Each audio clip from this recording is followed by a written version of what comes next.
पश्चिम बंगाल में टीएमसी महासचिव अभिषेक बनर्जी से जुड़ी 43 संपत्तियों की एक लिस्ट भी सर्कुलेट हो रही है। दावा किया जा रहा है कि इनमें कई संपत्तियां अभिषेक बनर्जी के परिवार के सदस्यों और करीबी दोस्तों के नाम पर है। इस लिस्ट में ममता बनर्जी, अमृता बनर्जी, सबिता बनर्जी, मीनाती बनर्जी और बाणानी बनर्जी के नाम शामिल हैं, जिनके पास इन प्रॉपर्टीज में अभिषेक बनर्जी के साथ संयुक्त रूप से मालिकाना हक है। इसके अलावा अर्पिता बनर्जी, सुदेशना बनर्जी, आकाश बनर्जी, सोमनाथ बनर्जी और प्रियंका दास जैसे कई दूसरे नाम भी अलग अलग संपत्तियों के मालिकों या पर्सनल टैक्स लायबिलिटी के तौर पर शामिल हैं।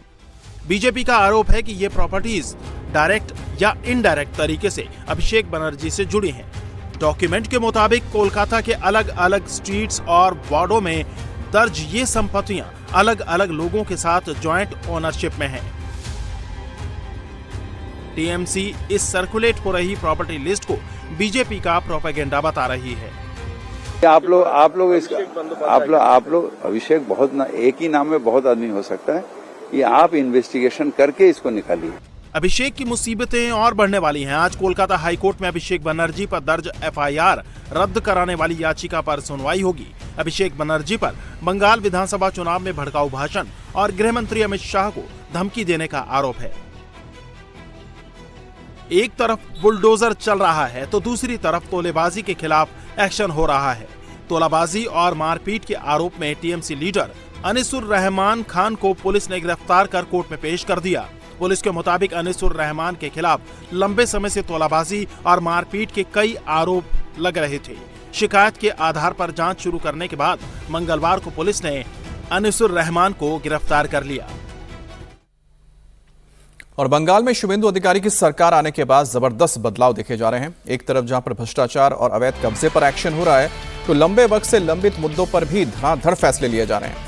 सीएम शुभेंदु अधिकारी ने पहले चिकन नेक कॉरिडोर की सुरक्षा के लिए बीएसएफ को जमीन सौंपी। वहीं बांग्लादेशी घुसपैठियों को बंगाल से खदेड़ने के लिए सीएए कानून को भी बंगाल में लागू करने का ऐलान कर दिया। यानी अब बंगाल से घुसपैठियों को डिटेक्ट, डिलीट और डिपोर्ट करने की प्रक्रिया शुरू हो गई है। तो अवैध घुसपैठियों के खिलाफ ये बड़ी कार्रवाई हुई है। बंगाल में शुभेंदु सरकार के आते ही कई ऐसे अहम फैसले पर दस्तखत किए गए हैं जो लंबे वक्त से लामबंद पड़े थे, पेंडिंग पड़े हुए थे और धड़ाधड़ फैसले हो रहे हैं। सीएम शुभेंदु अधिकारी ने पहले चिकन नेक कॉरिडोर की सुरक्षा के लिए बीएसएफ को जमीन सौंप दी है। बांग्लादेशी घुसपैठियों को बंगाल से खदेड़ने के लिए सीएए कानून को भी लागू कर दिया है।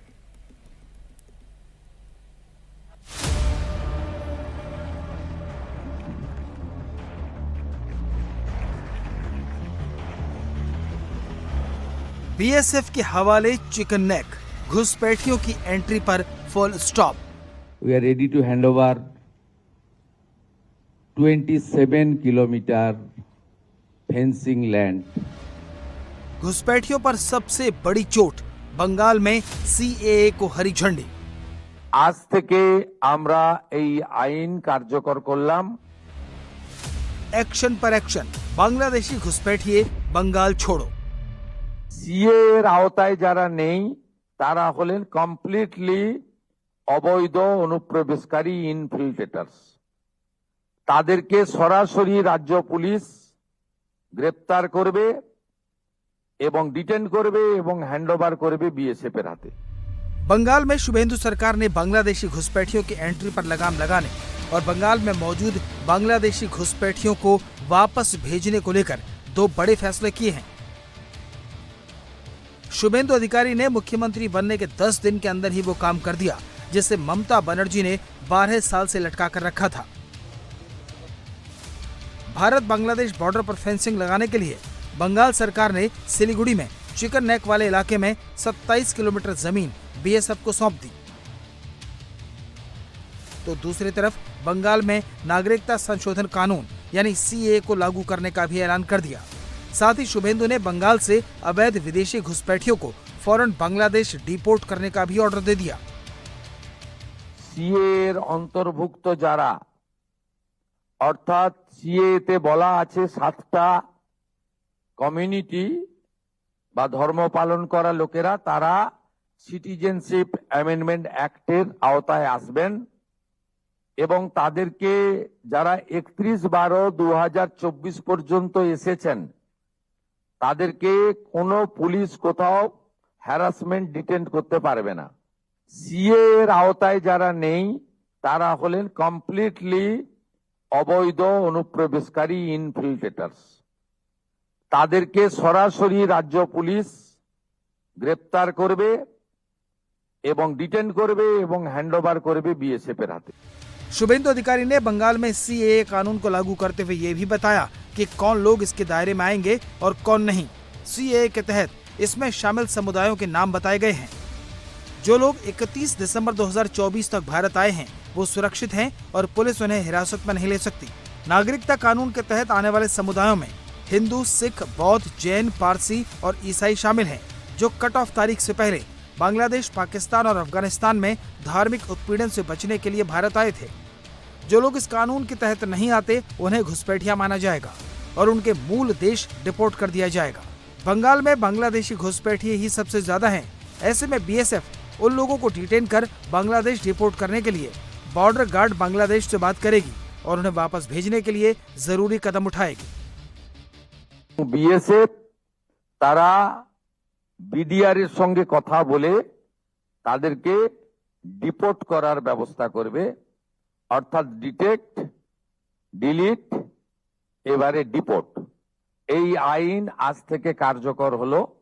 মাননীয় ডিজিপি কে এবং হোম সেক্রেটারিকে বলে দেওয়া হলো পশ্চিমবঙ্গের বর্ডার সন্নিহিত সমস্ত থানাগুলিতে এই আইন দেশের স্বার্থে, পশ্চিমবঙ্গের স্বার্থে আমরা আজ থেকে কার্যকর করলাম।